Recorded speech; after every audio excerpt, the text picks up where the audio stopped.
Hello guys, we started our experiment with some measurements for the body of the pump. We took this aluminum sheet and measured two circles with 3 cm diameter, then took the measurement for the impellers. Then we attached the impellers to the two circles with a glue gun. We eventually didn't use this aluminum one due to some difficulties in usage. We changed it to a plastic one, later will be shown in the video, which was more powerful. The impellers of the plastic one was 1.5 centimeters wide and 2 centimeters long.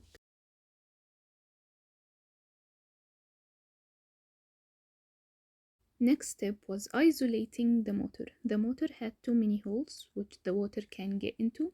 We had many ideas in mind to isolate the motor, like using a glue gun like shown in the video. And later on we used the rubber part from a syringe and some plastic parts to close these holes.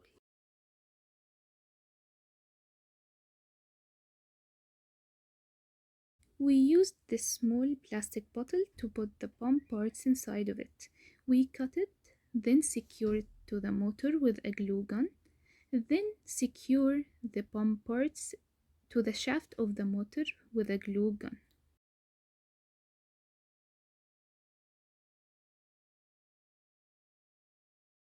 Here's a clip of us trying the pump and seeing if it works or not. Yay, it works!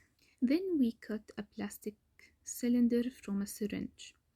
To attach it to the bottle we previously used, we made a hole in the bottle we previously made for the discharge to come out. We secured the plastic cylinder with a glue gun on it and attached the PVC tube to it.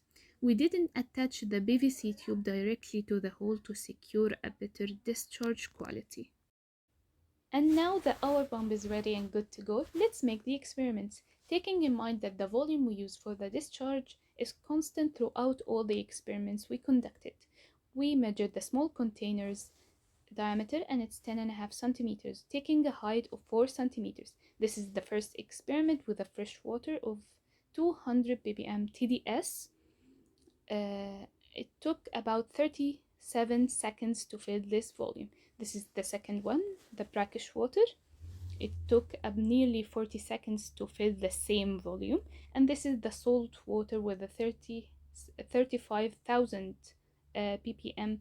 Took nearly 42 seconds to fill the same volume. And clearly TDS has an effect on the flow rate. Let's start the second experiment. In the second experiment, we are seeing if the pump head will affect the flow rate. Like in the previous experiment, we are keeping the volume constant with a diameter of 10.5 centimeters and a height of 4 centimeters.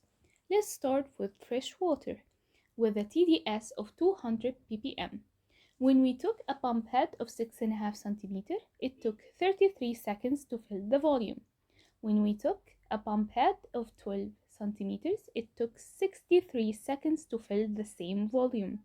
When we took a pump head of 17 centimeters, it took 98 seconds to fill the same volume. Next, the brackish water with a TDS of 5000 ppm. When we took a pump head of 6.5 centimeters, it took 34 seconds to fill the volume. When we took a pump head of 12 centimeters, it took 65 seconds to fill the same volume.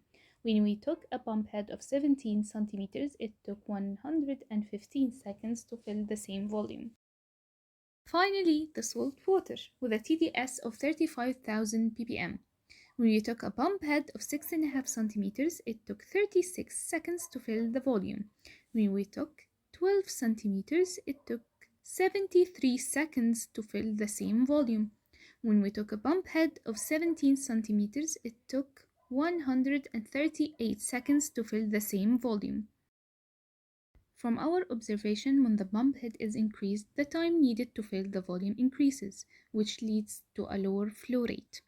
Here is a plot between H, P, and Q for the three waters we experimented on. Let's ask a final question. Why pumps are important? They transfer many fluids like oil, chemicals, even water, etc. from a level to a higher level or from a low pressure area to a high pressure area. Next was making the water vortex fountain, which we constructed like shown in the video. but the pump was too weak to pump enough water to make the vortex.